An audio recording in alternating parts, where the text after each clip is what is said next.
let's get started with the puzzles.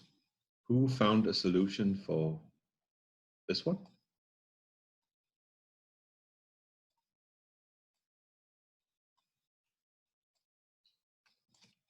You can put it in the chat.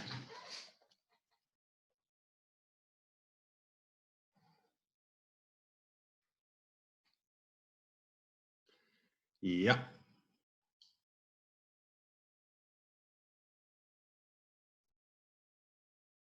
Yeah, there is one key move, I believe, during. So you're right about that. The one I got in the chat. Yeah, so after knight g2, there is a key move there. So let's see, king f5. King is trying to run away. Otherwise, we have this idea of knight e2, bishop e2 mate. So far, so good. Again, if king goes back, we have bishop e2 mate.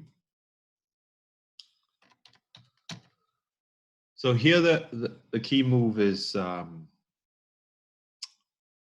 e1, because we're aiming for the f3 square. So if king h1, h4, sorry, knight f3, and then mate in two moves. And if king h2, 3, king goes to h3 and checkmate on g2. Okay. So knight to g2 to e1 was the key move. Let's move on. What about this one?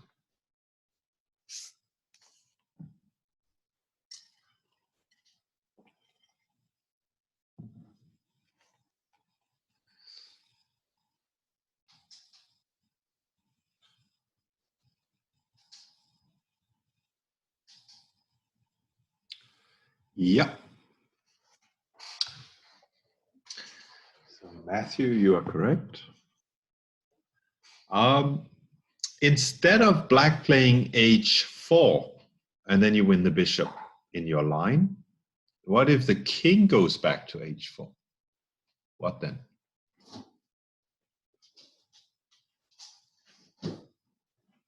I'm just commenting on the chat. You can put in your solutions.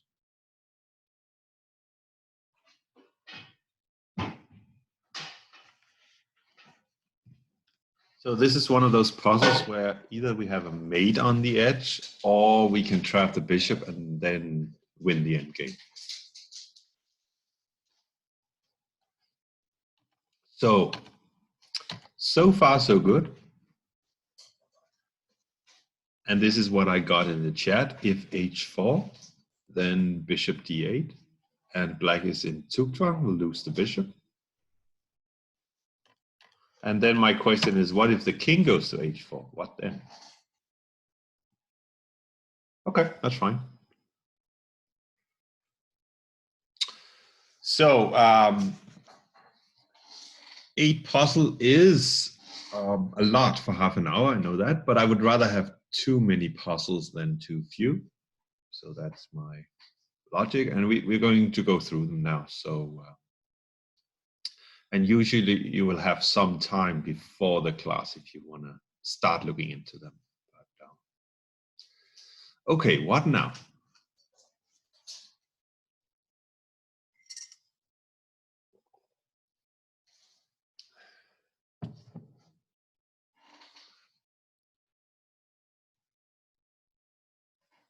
Mate in 4, I believe.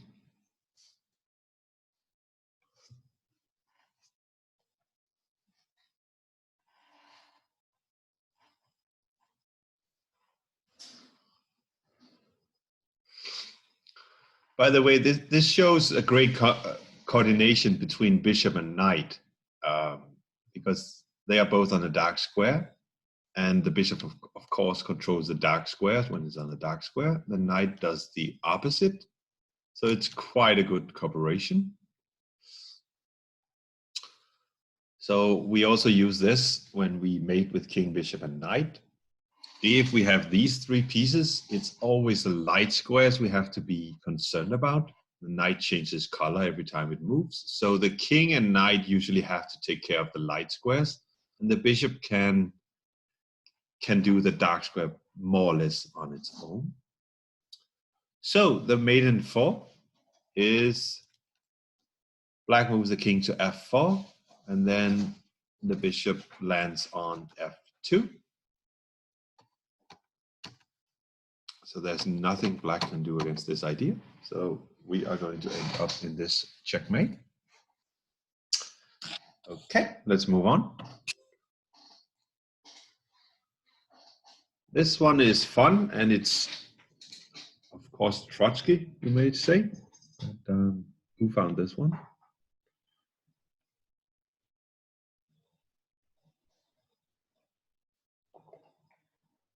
All right. That's great. But it's a great idea.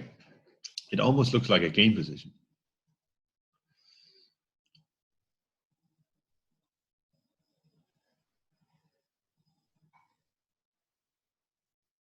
Yeah. But after knight h5, we can take it. We get to this position, and then there are all kinds of knight forks. King g6, we have knight f4. And so the black king only has one move here.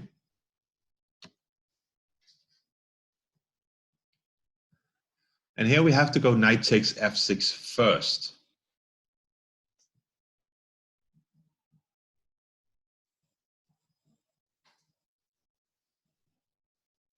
Maybe it doesn't matter. Let's see, bishop f8.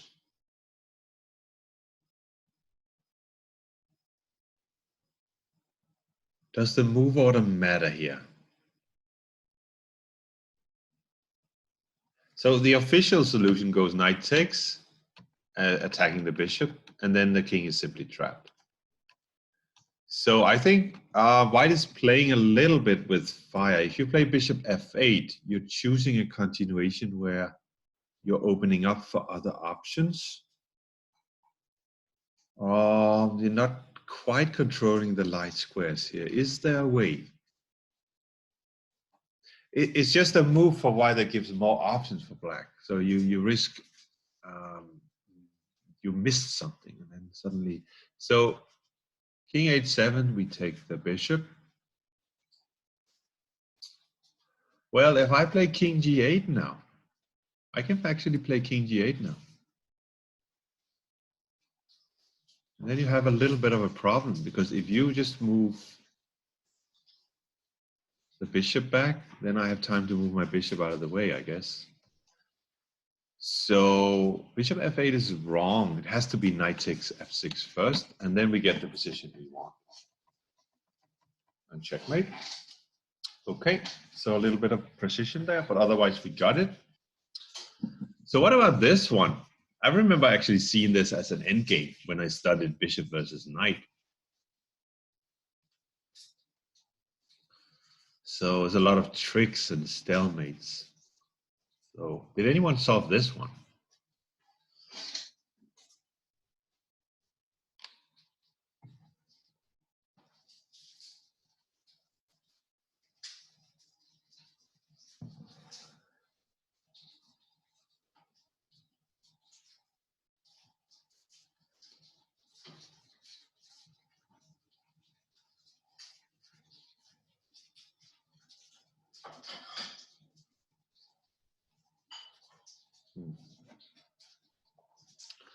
So how does the study start out?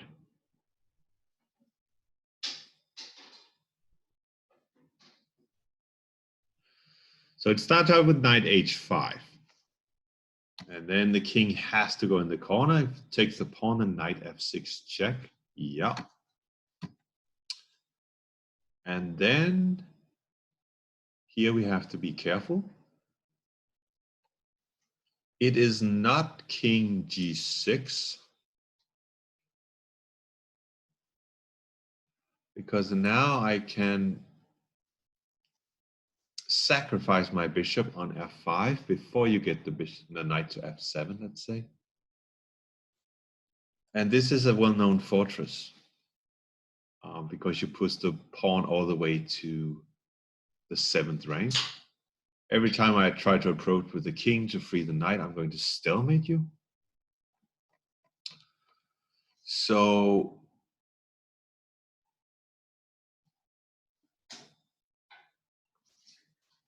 knight f6, but then you're a long way from f7, right? Let's say I go back with the idea of bishop b1 taking f5. I don't see how you can get the knight around. You need to protect that pawn first.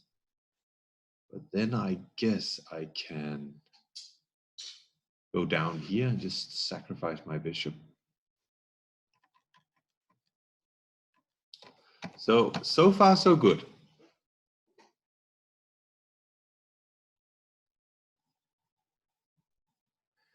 So Matt, you're right. This is actually the main line you're looking at. This is forced. Yeah. So king to h6. So, and then if bishop e4, we simply run with the pawn.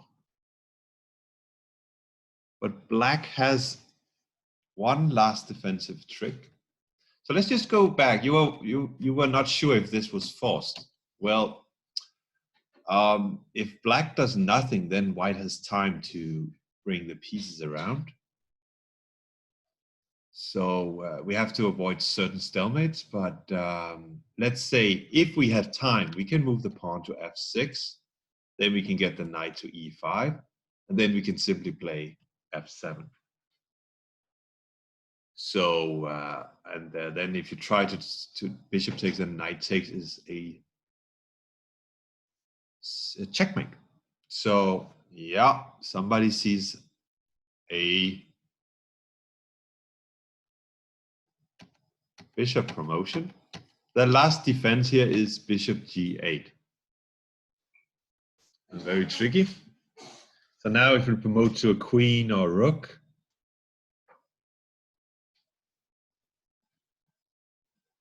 then it's stalemate.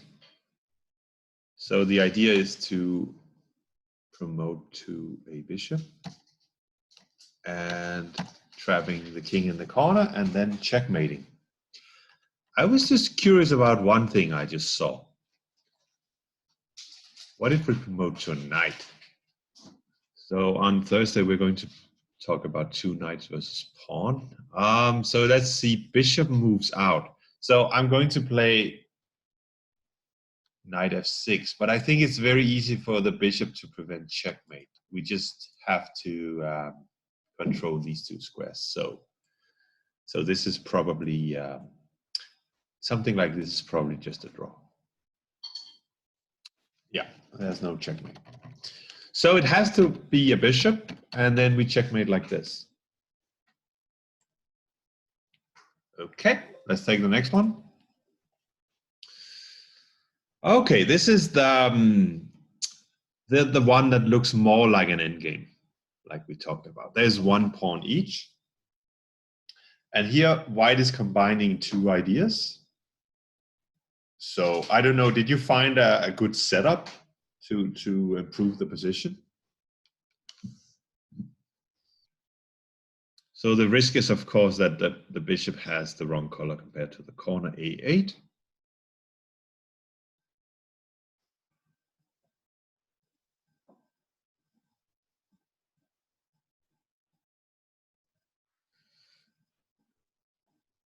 So let me just show you one idea. Let's say the official solution to the study. Something like this. And now white just improved the position of the knight and pawn first. So let's get the knight here and let's move the pawn forward.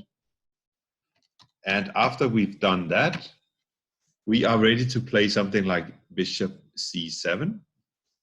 Because if black moves that pawn, we're going to capture it. So now white is playing for two ideas. One of them is mate.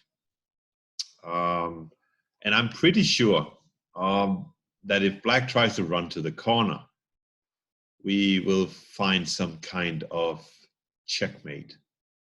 because we still have a lot of pieces. So that's always black's dilemma. We talked about it. If you try to run to the corner to be able to trade bishop for knight, then there are checkmate. So this is just the official solution. Now the knight jumps to b5. Now black cannot knight, then we don't have an a pawn anymore.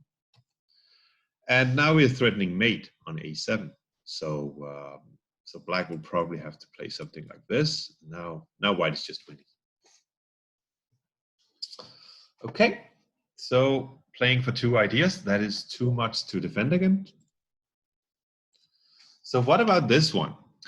This is an example of mating, let's say, in the wrong corner. So it doesn't happen so often, but okay, you can just put it in.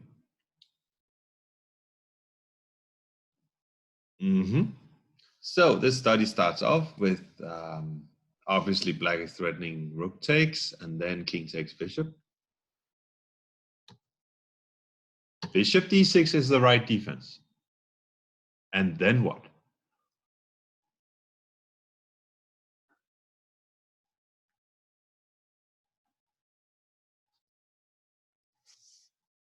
And here comes a little dance of the bishops. So the idea is if you can go back with your bishop here and try to keep that discovered check, but don't allow the rook to come out and attack the bishop, let's say, and then suddenly this rook can come down from the side. Yeah. So if the rook comes down and attacks from the side, then black suddenly has the rook out into the open, and that should be a draw. So we have to hide behind the black bishop, let's say. And now we can hide on a1 without fearing that rook attack. Okay, so black had to try something. So rook b8 with this good idea of playing bishop b2. So what to do now?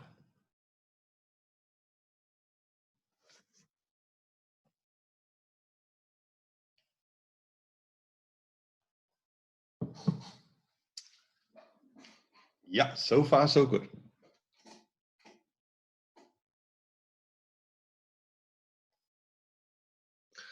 So black is going to exchange the bishop. That's what I mean by the wrong square, because this bishop is light squared, so this is h8 is the wrong corner. But in this study, there is a checkmate in this corner. That's easy to miss rook b8. Yeah. Some of these studies are like sharp endgames. Like you have to make a decision on a critical moment, and even if you haven't seen all the way through, and you don't know what the next critical moment is. So, well, rook b8, and suddenly there's a defense. So let's look at the corner up here. Do you see any mating ideas?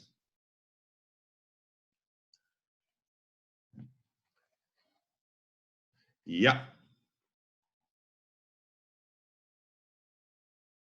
Yeah. I promote my sharp endgames a little bit. I was actually considering to write a book, sharp studies, sharp endgame studies, because I do have some studies in sharp endgames. But the whole idea of the book is that you have a certain amount of critical moments, and the more critical moments, the more difficult the puzzle. And you just have to play out the position, even though, let's say you make a decision on critical moment 1, and you have to make that decision even though you're not sure what's going to happen on critical moment 2 and 3. So you still have to make a decision and play out the position. That's what makes it hard.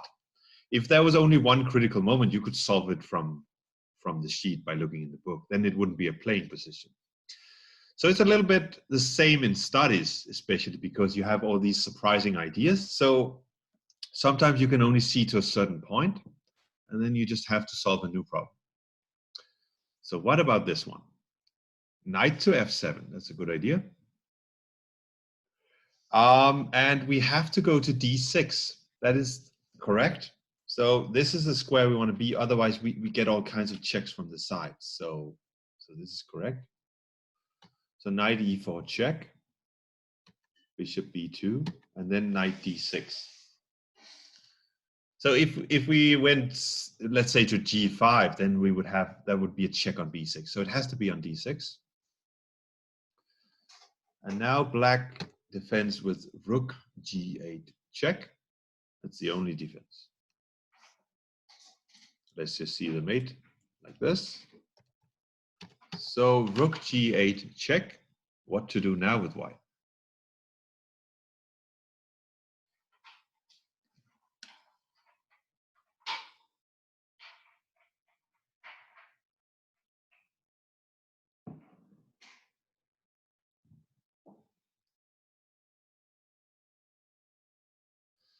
Oh, this is nice. King h6 doesn't seem to work, unless I'm mistaken. I just saw it. Maybe it does work.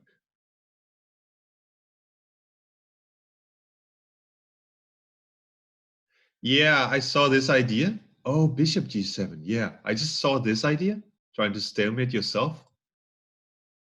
But then I realized white can go knight f7. Yeah, exactly. But, and then we have this checkmate. But yeah, you're right. Bishop g7 first. Seems to draw.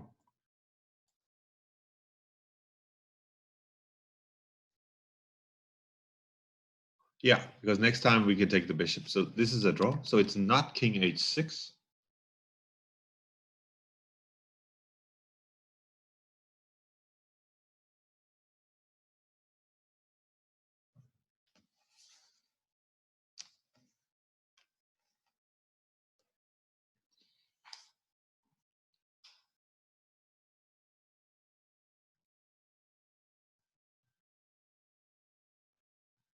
Yeah.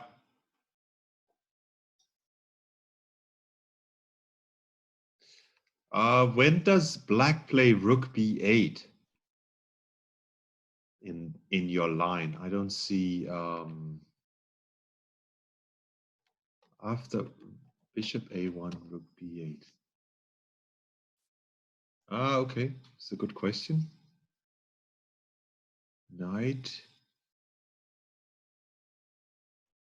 Okay, that's the question. So, and the knight getting back to f7. It's a very good question. There's a lot of these positions in endgame theory where you have to take it square by square. So let's say white wants to get here and then black has to prevent it. So it seems like if you go to c6 here, yeah, I can prevent you. I can go bishop f6.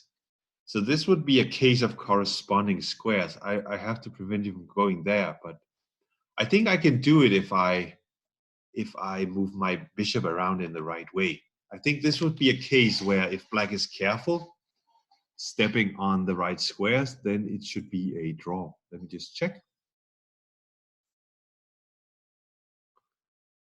Yeah, so my database says a draw.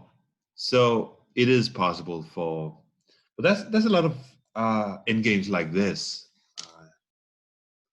where bishop versus knight. Okay, so it's a good idea, but it doesn't work. The right idea is, yeah, take on g8 and then go back to h7. And then there's nothing stopping knight f7 checkmate. Coming next. So this was the one case I found with a mate in the wrong corner, so to speak. Okay, let's move on. So the last two puzzles, there's a lot of minor pieces. This is actually quite a pretty picture because there are no pawns at all. So let's just get started out. Let's just start out. So there's a lot of things happening here. So knight d2, check, and bishop takes a4. So white is starting out by winning a piece. And then if king takes d2, we just take another piece and then we're winning. Okay. So black has to come up with some kind of defense. So bishop to d5. Now black is attacking two of white's pieces while defending the knight on c6. Okay, so bishop takes c6. So this is one of these surprising transformations where white gives up the bishop for knight and then goes into opposite colored bishops. Okay, and then bishop to b4, defending that knight and threatening discovered check. Okay, bishop has to take the knight on h1, and then knight e4 check. Now the idea is starting to shape up. So black only has one move here. So you probably see the point now.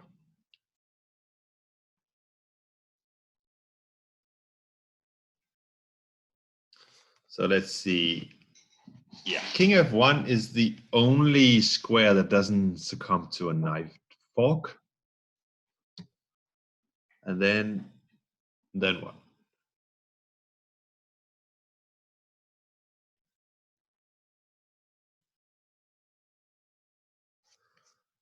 This is a pretty mate.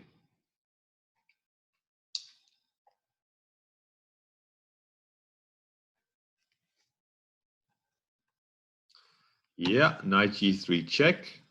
Fork, king has to go to g1. Then we have a checkmate on the board. So very pretty.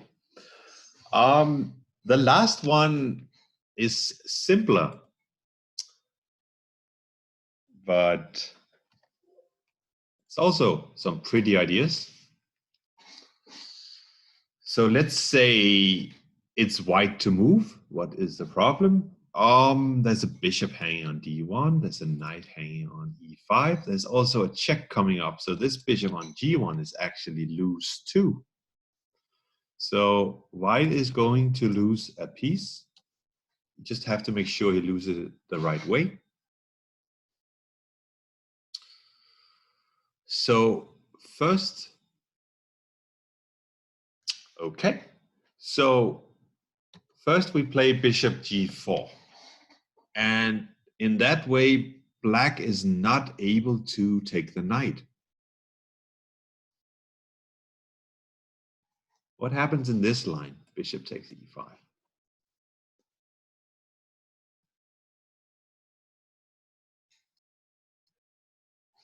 So Omar, is it my internet connection or everything okay? Let me know if there are any problems. Yeah, made in two. Okay, very nice. So the bishop cannot take the knight, so the bishop has to go for the bishop. Okay. And then we step on that square because we need the f3 square for the knight. Okay, knight f3 check.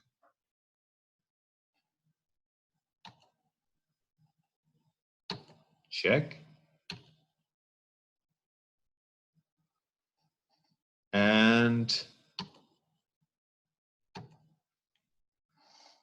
the black bishop is trapped. And black is in Zugzwang.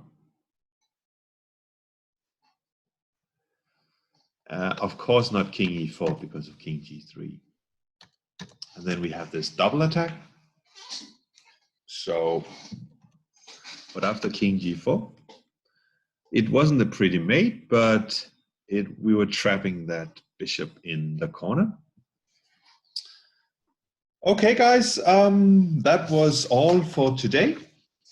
A lot of material. I will send out the raw database of the presentation and send you a follow-up email since this is the first time. And I will see you next time.